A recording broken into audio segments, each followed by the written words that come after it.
I'm Kerry O'Shea Gorgone at Appfire, and this is Appfire Presents, the best work management show by Appfire. Today, we're going to address the question, what's next for digital transformation? And to answer that question is Amelie Winkler, Product Marketing Manager for Appfire's workflow and automation apps. So excited to have Amelie here today. Stick around for 10 minutes of awesome. Appfire Presents, the best work management show by Appfire. Now, Amelie, no pressure, but what's next for digital transformation? Just get out your crystal ball and take a look. Tell us what's coming. Yeah, what's easier than that, right, Kerry? So yeah, it's a tricky question. Maybe to take a step back before talking what's next. Maybe let's look at some of the things that did or didn't work for digital transformation so far. I mean, in general, also the term is really a little bit overused. It feels like every business guru has been using digital transformation in 5 of their recent blogs over the last 10 years or so. But yeah, I think in general, people are often using digital transformation if there's any sort of like technology involved. But yeah, many cases, it's not just about technology first, but yeah, like for example, if you think about I don't know, maybe quite a few of us by now have a Peloton bike, right? And you know, you get the bike and you're like super excited, you want to get in shape, but actually the bike itself isn't gonna get you in shape, right? You gotta still get the work done. You still gotta change your mindset. You gotta step on it. Just getting the bike doesn't help, right? As same as getting the technology doesn't help. It doesn't solve your problem. I got a mirror for Christmas. You have to actually turn like a Lululemon mirror that does the trainers, yes, like in the mirror and the whole, you see your stats and the whole situation. You are correct. Otherwise it is just a mirror. You don't actually use it. Yeah. Well, the mirror at least you can use, right? The Peloton bike is just getting dusty. That's why I don't have a Peloton bike. So there's a mindset shift that has to happen, is what you're saying. Like digital transformation starts with the regular kind of transformation.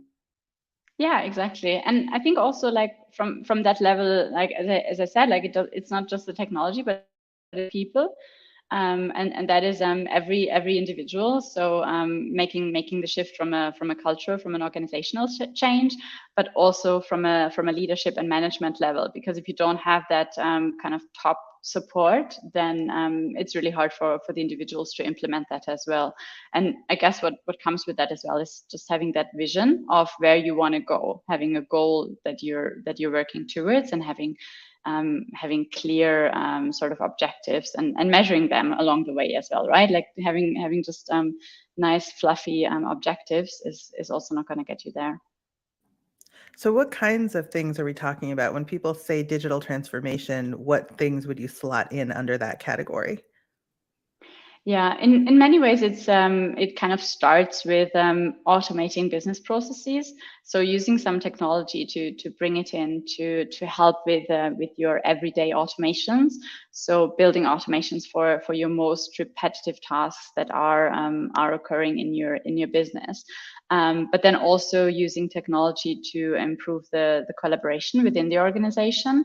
And I think that one of the really big ones as well, which is why the topic was hyped so much, is also the customer experience, right? It's kind of like digital transformation often goes hand in hand with bringing that customer experience to a more digital level from a just physical place.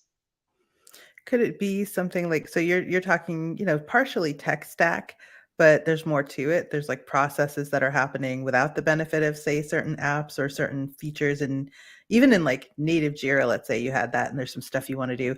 There's maybe some processes taking place that you've never considered automating. So what do you do kind of the step before transformation, I guess? What is that? Introspection?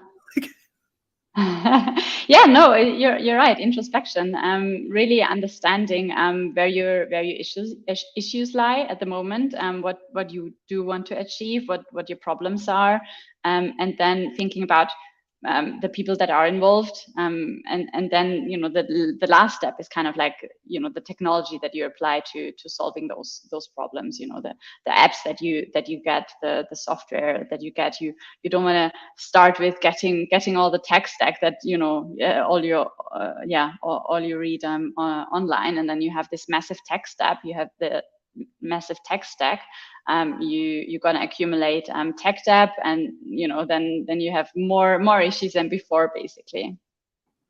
So what are you seeing now in the way of trends? Because there's been different things. Like for a while, everyone wanted to go agile. Maybe they did, maybe they didn't. Maybe they did it the right way, maybe they didn't. So a lot of people did talk about automation, but they didn't necessarily take time, like we're talking about, to revisit the processes that were happening, and so things didn't go great. What are kind of some lessons that we can take from digital transformation, done right or done wrong, so far? Yeah. No, that's really good question. And I think in general, what we can say, we can say went wrong or so far probably is that most of the according to several reviews, I think most recent one was from Deloitte. Most of the organizations, around 70% of the organizations, didn't really measure any expected revenue increase that they want to achieve with digital transformation. So that comes again back to what I said. Like, if you don't have the KPIs, if you don't measure what your success means, how are you then going to be able to say it was successful? How can you even measure if your investment was worth it? So I think that's a really big one, because digital transformation does give you, it comes with this kind of data first mindset. And if you're using the data well, then you can apply it for good. Apply it for good as opposed to apply it for evil. I like it. What you're saying is so important, though. Identifying the key performance indicators in the first place that are going to guide your transformation is so important. And I feel like that's another step that sometimes gets glossed over. Part of it depends, though, on what you value. So it might be productivity, right? The show's all about productivity. Obviously, we're interested in that. But there's also something to be said for the worker experience and the people on your team, because doing more creative, satisfying work is ultimately going to help you with retention, reduce employee turnover, that kind of stuff. You might even end up with fewer support tickets. There's just so many benefits to getting things in order to digital transformation. But first you have to get your key performance indicators in line. So how do you kind of do that? Absolutely. Are you thinking primarily about productivity? Are you thinking about user and worker experience, or is it all rolled up together? I think the first thing is really kind of taking a step back and looking at how your business processes are lined up at the moment, and then seeing maybe where are the cases where you could optimize those. Where's your customer experience set at the moment, and how could you optimize that? So really taking stock of everything that there is at the moment, and then thinking about how could you use technology to make it better. So what are some future things? What have you noticed as far as trends in digital transformation? What's coming next? And what should we watch out for? Because there's exciting things and then there's scary things. So let's cover both. Sure. One thing which is also in everyone's mind for the last years already is AI and machine learning. Of course, some of that is also a bit overhyped, but then we see things like ChatGPT coming alive, and people are at the same time outraged and excited and delighted, and everyone has their own opinions.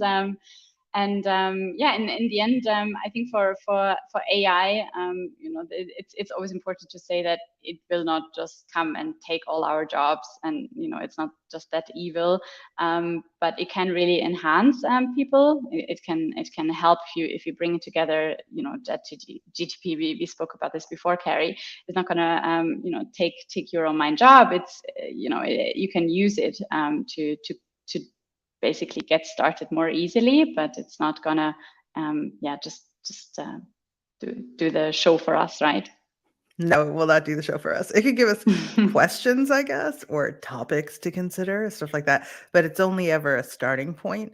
Just Exactly. I feel like any of the technology we've touched on or talked about in relation to digital transformation it starts with you and your mindset and getting your processes in order, having your KPIs selected. Like it comes down to your whole operation. So garbage in, garbage absolutely. out, right? If you don't know what Yeah. you're doing and you put it through an app, it's not going to come out Definitely. any Yeah. better. And I think one other kind of very common trend we see is more and more the move towards cloud with any kind of like business services and operations there.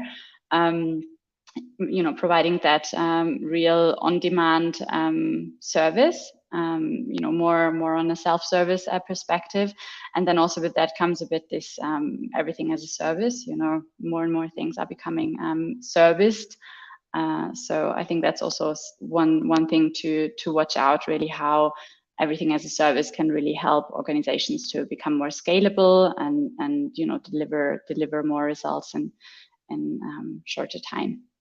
Ooh, Amelie, there's so much there because, of course, Atlassian they're having their end of life for their server. So a server app, so a bunch of people are looking to migrate and change things up. And it's going to be an exciting year this coming year. So if you need more information about the server end of life for Atlassian, you can find it obviously at Atlassian, but also at Appfire. We've got an FAQ in the works for you about that. So Amelie, thanks for stopping by to talk about digital transformation. I'm excited. I want to transform some stuff. Just don't tell my boss. I'll just get started on that on my own. If you'd like more Thanks episodes for of the having me. Best Work Management Show by Appfire, you can find them at hub.appfire.com. And to learn about any of our fantastic apps that you might put in your tech stack, appfire.com/solutions. I'll talk with you next time.